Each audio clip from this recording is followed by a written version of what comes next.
Olá, amigos da TV Cidade, estamos com mais um programa, Cidadania e Qualidade de Vida. E hoje nós vamos falar sobre o exercício da cidadania. Temos um convidado, por demais conhecido na cidade, praticamente um farroupilhense da Gema, está há muito tempo na cidade, Dr. André Luciano Pazinato da Costa, nome de rico, né? 5 nomes aí, nome de rico. Dr. André, obrigado por ter aceito o nosso convite. Obrigado. Nós vamos bater um papo aqui. Eu, como a gente está higienizando aqui, usa máscara, usa o álcool gel, quando os convidados saem a gente higieniza todo o ambiente, eu estou tirando a máscara. Se o doutor quiser permanecer ou tirar, fica à vontade. Câmera 3 só para você. Tá certo, então. Vamos iniciar uma conversa, né, sobre o exercício da cidadania. E outras coisas mais, né, o que vier na cabeça, né, doutor? Vamos fazer um papo bem descontraído aí sobre... Aí. Primeiro, doutor, eu acho que em função do senhor participar do comitê, né, o senhor participou desde quando e ainda continua no comitê? Eu participei do comitê desde o início, do comitê técnico ali do coronavírus. E hoje ainda a gente está trabalhando, né, conversando e auxiliando a Secretaria de Saúde nas tomadas de decisões. Uma curiosidade, a Vanessa pegou o corona, né? Ela já está trabalhando ou está só home office? Não, ela já retornou, já passou os 15 dias, né? Depois que faz o teste e está com o vírus, passando 15 dias, tudo bem? É mais ou menos isso? Isso, uma média de 10 dias. Com 10 dias já passou o ciclo do vírus, já não há mais transmissibilidade. Porque eu fico com medo quando o cara chega comigo sem máscara e tudo, não, já peguei o vírus. Não, já pegou, mas ele pode ser um transmissor, né? Na verdade, os estudos são muito incipientes, né? A gente não tem uma certeza absoluta de nada ainda. Mas, pelo que se sabe, 3 meses de imunidade, né? Depois você pode reinfectar. Mas existe muita desinformação, né, doutor? Isso que deixa a gente, às vezes, preocupado. Um dia dizem uma coisa, um dia dizem outra. Antes o vírus ia ser transmitido pelo ar, agora ele é muito pesado, vai para o chão. Né? Mas se vai no chão e vai no calçado, não posso levar para dentro de casa. Né? Aí depende do ambiente que ele cai, né? Por isso que a gente tem que continuar mantendo os cuidados, né? Higienizar os calçados. Eu sempre, quando ando de casa, eu troco de roupa. Na minha clínica, se tu for lá, tu vai ver que existe uma plataforma de higienização do calçado. A gente entra, a gente troca toda a roupa. Quando a gente sai, a gente troca novamente para não ter essa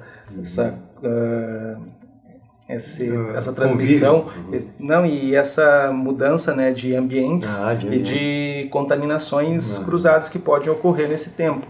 Mas a gente sabe que no sol ele dura em média 3 minutos, em presença da luz ultravioleta ele dura bem menos, então depende muito do ambiente, né? Então, dificilmente o CDC americano lançou um estudo que a contaminação de superfície dificilmente ela ocorre, mas ela pode ocorrer, mas ela não ocorre com tanta frequência do que de paciente para paciente, né, de pessoa para pessoa. O contato pessoal é mais perigoso, por isso essa distância que é bom manter, né? Exatamente, tem que manter em torno de 1,5 metro, 2 metros entre as pessoas, usar as máscaras, né, que vai auxiliar. Mas a máscara ela tem uma porosidade, ela passa o vírus. Sim, mas ela diminui a distância que os aspergotos, né, da saliva percorrem no ar. Então, por isso que ela é importante, né? Não vai impedir que o vírus passe, porque realmente uma malha, né, ela tem que ser super... as tramas todas ali, né? Extremamente fina para poder filtrar um vírus, e isso não existe, senão tu não conseguiria respirar. Mas existem máscaras com tecnologia antiviral, à base de alguns tecidos já tecnológicos que estão sendo lançados no mercado, que diminui essa propagação do vírus. Que é o que vocês usam nas cirurgias. Que é o que a gente usa em cirurgias, que é o que a gente usa dentro do consultório, né? Inclusive as profissionais, né? Tem a PFF2, a N95, que são máscaras que realmente impedem um contato Essa é própria para profissionais mesmo. Para profissionais de saúde. O álcool gel 70, isso continuar usando, enquanto não for vacinado, tem que usar isso aí. Não, temos que lavar as mãos. Álcool gel, não tem álcool gel, não tenho condições. Água e sabão. No meio dos dedos, inclusive. Água e sabão nas mãos, nos dedos. Mas aí eu coloco um pano com água e sabão na entrada de casa, passa o calçado embaixo, outro pano seco, dá uma limpada, tira o calçado, tu não traz nada da rua para dentro de casa. Então, esses cuidados a gente tem que continuar tendo, né? Porque o número de casos está aumentando. Exato, o senhor me passava os dados anteriormente ali, que lá por metade do ano, junho ali, tinha de 12 a 23 o número de testados que davam positivo, né? Sim. E hoje... 12 a 23%. Hoje nós estamos com 45% no dia 27, né? Até estou aguardando os dados. A questão é justamente o que ocorreu. Uma série de liberação e a população deixou de acreditar nos cuidados. Relaxou. Mas ela deixou de acreditar nos cuidados, né? Porque saiu muita desinformação, né? Tem muitos vídeos circulando isso é um problema. Na internet dizendo que a máscara não funciona, que lavar as mãos.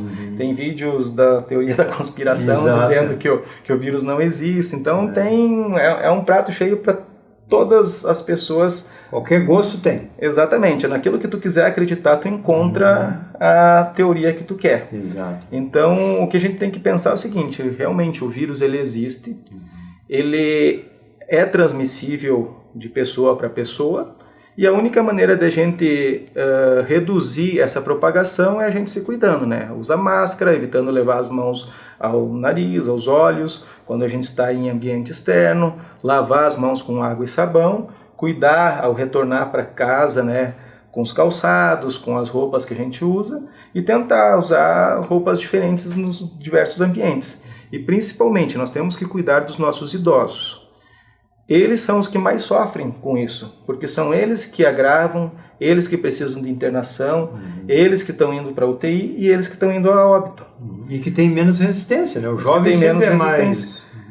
Existem casos de jovens, né, que se contaminaram, que foram entubados, que vieram a óbito, mas porque tinham, né, comorbidades. Mas no idoso isso está sendo mais comum. Então eu fico pensando, né? Meu pai tem 80 anos, né? Jovem ainda. Jovem, mas anda de bicicleta, ele faz 5 quilômetros onde ele mora para ir para a cidade e voltar lá em Marcelino Ramos. Tem uma saúde perfeita, mas a gente tem que ter cuidados. Quando eu estou na presença dele, eu não deixo de visitar, mas quando a gente vai, a gente tem o cuidado de chegar, trocar de roupa, tomar banho, se lavar para não trazer nada da rua e usar máscara na presença dele, porque isso não ofende. Eu não vou pedir para ele colocar uma máscara, mas se ele não quer, porque às vezes os idosos eles têm maior dificuldade, mas eu sou um profissional da saúde, eu uso máscara no mínimo 10 a 12 horas por dia dentro da clínica e fora. Por hábito normal. Né? Então, para mim não é um sacrifício, mas as pessoas têm que entender que é em respeito a você, Glacir, que eu vou usar a minha máscara. Agora eu tirei porque a gente está numa distância segura. Doutor, uma pergunta assim que todo mundo está, mas o pessoal que recolhe lixo, a Cracolândia no São Paulo, o pessoal que passa na cidade e pega o lixo, como é que esses caras não pegaram com o Covid? Eles têm uma resistência maior? Aí a gente cai naquela questão das faixas etárias de imunidade. O que acontece? Eu tenho certeza, se a gente testar a maioria da população, vão ter pessoas que não tiveram sintomas nenhum. Mas que passaram. Talvez esses, por estar num contato maior, ou mesmo nós profissionais da saúde, também por ter um contato maior e um exercício maior do nosso sistema imunológico, né, por contaminação, a gente não tenha sentido tanto. Porque às vezes você acha, não, tô com uma rinite, tava com Covid. E aí, como é que tu vai... Então, aquele que está mais exposto tem risco menor porque ele tem mais resistência? Em tese? Não posso afirmar isso. O que eu estou te dizendo é que talvez ele não tenha sentido todos os sintomas. Entendi. Entendeu? E às vezes o que acontece? Na Cracolândia, quantos morrem de overdose lá e com Covid? Você não sabe, porque você não tem esse número, né, colocado. Mas eu vejo o seguinte, né, o pessoal que faz a limpeza das ruas, o pessoal que faz... Eles têm EPIs, eles usam óculos, eles usam máscara, eles usam luvas, e talvez seja aí a razão. Eu estou falando, doutor, porque o ambiente onde a gente vive na cidade, tem as rotas que vão no crack buscar ali, né? E são os mesmos que estão passando, revirando lixo e indo para a rota, né? E são jovens também, né? São, mas é aquilo que eu te falei, assim, a contaminação, ela se dá de pessoa a pessoa. Partes ambientais, tipo, daí na rua... Não dura muito o vírus em presença do sol. Antigamente eles diziam que no aço inox, por exemplo, durava um dia ou coisa assim. Isso tudo já foi mais cientificamente comprovado. Já foi mais cientificamente comprovado que ele não tem uma sobrevida tão longa, principalmente em presença da luz ultravioleta. Olha aí. Então, assim, no meu consultório eu comprei uma luz ultravioleta, faço, além da desinfecção, à noite eu deixo ela ligada para fazer a descontaminação dos ambientes, né?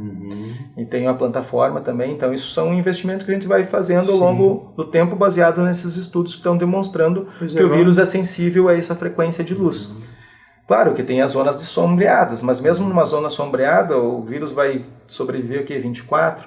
E outra questão é o seguinte, para mim me contaminar eu tenho que ter uma carga viral, eu tenho que ter uma quantidade de vírus suficiente e eu tenho que fazer com que esse vírus entre em contato com uma das minhas mucosas, né? Ou boca, ou nariz, ou olhos. O ouvido. O ouvido, mas o ouvido é mais difícil. Já tem outros caminhos que atacam. É mais difícil de você, mas é com mucosa, para que ele possa fazer todo o ciclo, né?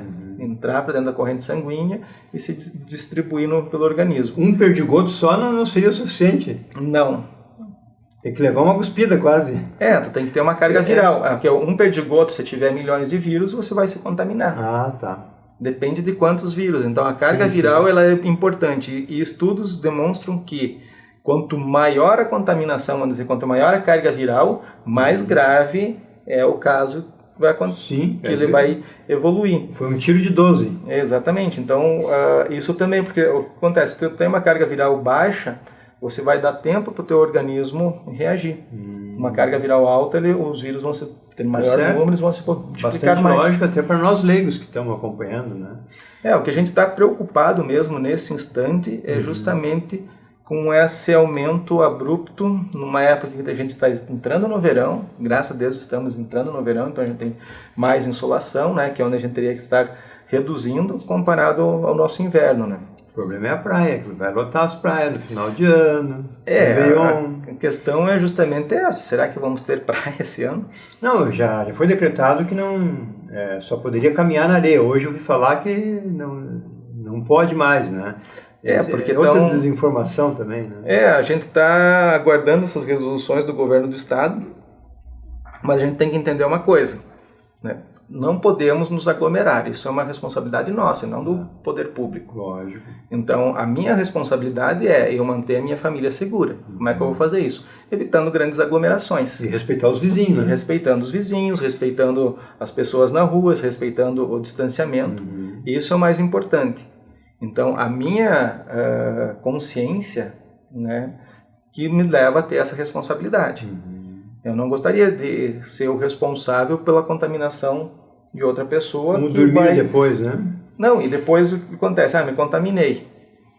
Mas eu não vou deixar de trabalhar. Gente, se contaminou, fica em casa. 10, 15 dias, né? 10, 15 dias. Não vai mudar a vida. Não vai, temos que respeitar esse período. O problema é que tem muitas pessoas que se contaminam e não estão respeitando Aí é bravo. esse prazo. Isso a gente sabe, a gente já teve problemas, a Secretaria de Saúde tem monitorado. Então, esse é o grande problema, né? E aí que a gente entra no nosso exercício da cidadania. Exatamente. Viu? Falamos praticamente metade do tempo, isso aí porque é um assunto pujante isso aí, não adianta, né? Duvido que numa roda de amigos não se fala nisso a cada, né? Não tem como não falar, né? Então, eu acho que a Farroupilha foi um exemplo no começo, né? Aderiu maciçamente à máscara, aos protocolos, mas depois o pessoal relaxou um pouco, eu acho, porque tudo a gente entra na área de conforto e vai achando que não precisa, né? Nós entramos numa zona de conforto, aí vieram feriados, vieram as eleições, vieram uma série de... aí as pessoas me dizem, mas daí, doutor, na eleição o vírus sumiu. Não sumiu, ele estava ali. O que acontece é que houve esse processo eleitoral e as pessoas começaram a relaxar os seus cuidados. Se todos usassem máscara naquele período eleitoral, todos mantivessem a higiene, esse número não estaria ocorrendo dessa maneira. A gente estaria na faixa basal, que era o que a gente esperava para o verão. Eu fui votar e a minha esposa foi em outro local e eu não vi nada assim de liberado, eu só vi que eles não estavam medindo a temperatura. Não, as zonas eleitorais estavam tranquilas. O que acontece é que o distanciamento. O que acontece é que alguns grupos, não vou generalizar, mas alguns pequenos grupos acabaram confraternizando, viajando, ou mesmo indo à praia. Eu fui à praia. Lotada. Eu não fui na areia, e eu não fui num restaurante, e voltei para casa, porque não dava. As pessoas dentro dos ambientes, na praia, dos restaurantes, estavam andando sem máscara e a distância era mínima. Então nem para comprar, né, nem para a gente comprar alimentação a gente teve segurança. Então isso é uma consciência minha. Eu olhei e disse, não, esse ambiente não me serve. Então o que aconteceu foi esse relaxamento. As pessoas começaram, e os mais jovens estão naquela balada, não dá nada, não dá nada. E isso foi aumentando o nosso... Jovem acha que nunca vai morrer, né? Nós já passamos por essa fase. A gente acha que é eterno. Até ver o problema, né? Doutor, falando em cidadania, o senhor participa, é uma ONG essa que o senhor tem de Curitiba aí, que é o Meu Voto Vale, é um sistema esse? Não. Nós ONG. Temos um grupo chamado Grupo Prática Clínica, onde a gente tem várias aceleradoras de projetos, né? Então, dentro dos projetos que a gente trabalhou, né, a gente teve aquele Inteligência Esportiva, que foi trabalhado alguns anos atrás, junto com o Ministério dos Esportes, onde não se tinha dados, um país do tamanho do Brasil, não se tinham dados confiáveis e nem dados que a gente pudesse aplicar ciência em cima dos nossos atletas olímpicos. Hoje a gente desenvolveu esse Big Data, foi um projeto desenvolvido junto, que eu tive a oportunidade de participar, junto à Universidade Federal do Paraná, junto com o Grupo Prática Clínica.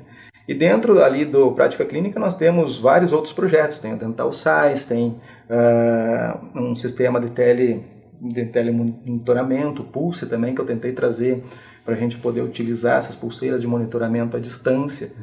E outro projeto que a gente está trazendo é o exercício da cidadania, que é o sistema Meu Voto Vale. Esse é o título? Esse é o título e é o nome do site. O Meu Voto Vale é um sistema, é um ambiente, né, onde permite que você exerça a sua cidadania da onde você estiver, podendo relatar problemas desde uma lâmpada queimada na frente de casa, um buraco na calçada, até problemas de saúde ou infraestruturas que estão ocorrendo no município. E isso permite ao gestor ter um controle total do seu município. Porque se cada cidadão puder informar o que está ocorrendo e a gente puder ter essa interação, é diferente de eu fazer uma reclamação direto lá na prefeitura, né? Que eu tenho que entrar, protocolar e só eu fico sabendo. No momento em que você lança a tua solicitação ali dentro, os gestores já vão poder vislumbrar.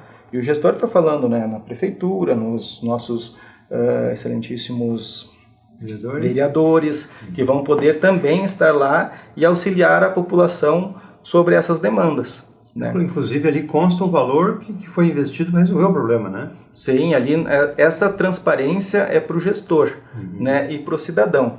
Ali você vai poder, nesse ambiente virtual, o gestor vai poder informar quando foi resolvido, ou qual que é o processo de resolução e quais os custos envolvidos na resolução daquele problema.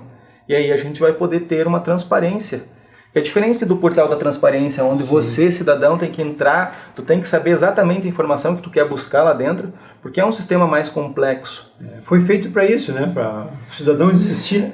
Dificulta, às vezes, a gente quer ver algumas informações e ali não. Ali você vai ter a sua demanda, vai poder acompanhar, vai saber quem resolveu ela, né? Se algum vereador se envolveu nessa resolução, que algum vereador pode ir lá e dizer, não, eu vou resolver esse problema. Ele vai lá. Boa ferramenta para o vereador se destacar. Exatamente, uma ferramenta boa, porque ele vai dizer, eu vou assumir a tua questão. E além disso, a gente pode fazer os abaixo-assinados, né, direto por ali, porque daí eu posso apoiar a tua questão. E outros cidadãos que estão vendo e concordam com aquilo que está sendo dito ou sendo questionado, também vão poder apoiar. E isso nos dá transparência, facilita o exercício da cidadania, porque o que impede muita gente de exercer sua cidadania é a morosidade que as coisas são. Isso não dá nada, vou lá e não resolveram. Não, eu vou lá, eu vou ter que fazer um protocolo, isso vai demorar, perder tempo. Vou perder tempo, vou me incomodar. Ali não, ali você tirou uma foto, escreveu a sua demanda, publicou e depois você pode acompanhar as soluções. Desde que o gestor local aceite o desafio, né? Desde que o gestor local aceite o desafio. É nesse ponto que nós estamos trabalhando. Já temos alguns municípios que estão dentro do Brasil que estão assumindo isso. né? Um deles é Curitiba, a gente tem Curitiba é pioneiro em observatório social, um monte de coisa. Exatamente. Né? Lá, inclusive, a gente já está fazendo uma parceria ali com algumas universidades, inclusive para trazer outras coisas para dentro do sistema, por exemplo, a questão do menor aprendiz, né? Ótimo. Fazer essa interação. Então, o vereador vai poder fazer, eu sei que nessa região aqui eu tenho, né, crianças com necessidades. A gente vai poder fazer um cadastro dessas crianças, poder estar levando eles a treinamento através das universidades e distribuindo pelo menor aprendiz, porque as empresas precisam ter... É lei, é obrigatório. É lei, é obrigatório, exatamente. Então a gente está fazendo já essas composições. Bacana, né? E ali dentro da grande vantagem da prefeitura assumir e utilizar, fazer sua gestão pelo Meu Voto Vale, é que você tem uma questão de transparência, porque você tem já o georreferenciamento pronto ali dentro, e você sabe exatamente onde estão as maiores questões do município, né? Já dá isso, infraestrutura, saúde, exatamente. Porque... Bacana. Doutor, o nome da mãe que começou isso aí, não é uma ONG? Não é uma ONG. Não é uma ONG? Não é uma ONG. Mas qual é o objetivo? É exercer a cidadania? Exercer a cidadania. Nós temos uma... Mas quem mantém ela? É o Grupo Prática Clínica, através dos seus projetos. A gente faz parcerias público-privadas com universidades, e ali que é a captação de pessoal e recursos. E esse grupo não é uma ONG, é um CNPJ normal. Exatamente, é um CNPJ. Bacana. E a maioria é médicos. Mas são médicos, dentistas, e temos pessoas de todas as áreas, desde a engenharia da computação, tudo, porque a gente faz esses vínculos, né, entre o público e o privado, e justamente com a universidade.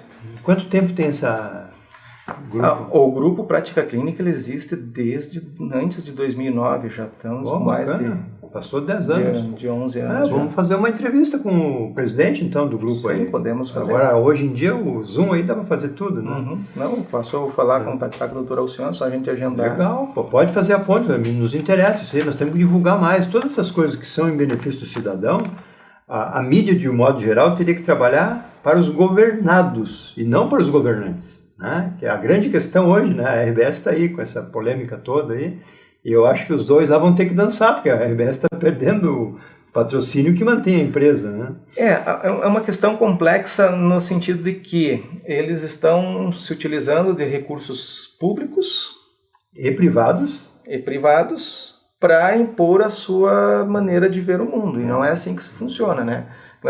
Se eu tenho uma ideia diferente, você tem uma ideia diferente, nem por isso a gente precisa ser inimigos. Claro, vamos debater até chegar... A gente vai debater e talvez a gente não chegue num ponto em comum, mas não é porque a minha verdade é maior que a tua verdade. Não pode ser, né? De maneira alguma. O que a gente tem que entender é que o exercício da cidadania ele tem que ser dado ao cidadão, que é quem detém o poder.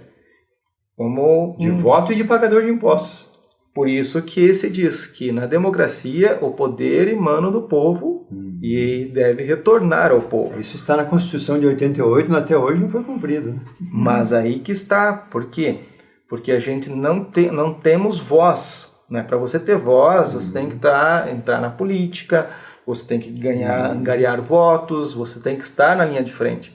Mas o cidadão, através do Meu Voto Vale, ele vai poder ter voz. Por quê? Bacana. Porque ele vai colocar a sua reclamação lá e várias outras pessoas vão poder saber dessa reclamação e vão poder apoiar.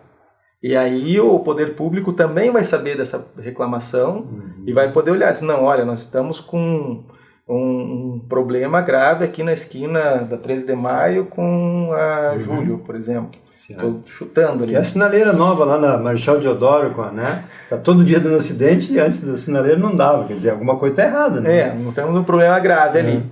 E aí nós temos, o gestor vai ter, temos, olha aqui, hoje passou das 100 reclamações. O gestor vai ver de olhos diferentes do que o André ir lá e reclamar. Doutor, esse programa está tão bom que eu quero mandar ele para São Paulo. Nós temos que encerrar aos 26 minutos. Então, nós temos 2 minutos aí para as suas considerações finais e nós fazer um bate-papo aí, né? Então, fica à vontade. O que mais que eu não lhe perguntei, que o senhor gostaria de... As pulseiras, eu acho que é importante nós falar. Essas pulseiras é do grupo? É a ideia do grupo? É do grupo. Como é que funciona essa pulseira? O sistema Pulse ele é um sistema de monitoramento de saúde à distância, né? Que a gente tem um telemonitoramento. Então, é uma pulseira que tu coloca no pulso e Se eu tiver com Covid e bota a pulseira... Pode ser, mas pode ser para qualquer doença. Mas vamos dizer assim, a pessoa está com Covid e aí um médico pode monitorar. Vamos dizer assim, tenho 10 pacientes que não estão tão graves que eu vou mandar para casa, mas eu quero monitorar eles à distância. Em vez de ter um profissional indo até ele com o risco de contaminação, ele vai com essa pulseira. E aí, através do nosso sistema, um único profissional vai dizer, não, a pulsação está normal, frequência cardíaca, ou SPO, né, a oximetria desse paciente está legal. Não, olha, fulano, a oximetria está baixando. Liga para o fulano lá que está com a oximetria menor e vamos chamar ele para uma revisão aqui. Isso é uma coisa melhor que a tornozeleira eletrônica, só da localização. Essa é a vantagem, né? Que daí a gente tem o sistema. Isso eu trabalhei antes, quando eu estava dentro do grupo de coordenação ali do Covid, eu tentei trazer, mas daí foi interrompido por causa daquelas questões de impeachment do Clyde e tal, e o projeto acabou ficando. O que aconteceu? Esse projeto foi parar em Roraima.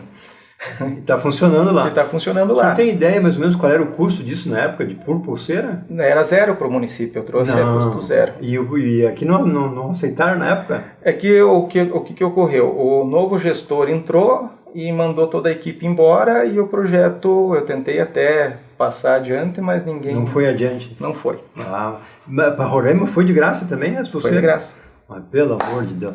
Eram 30.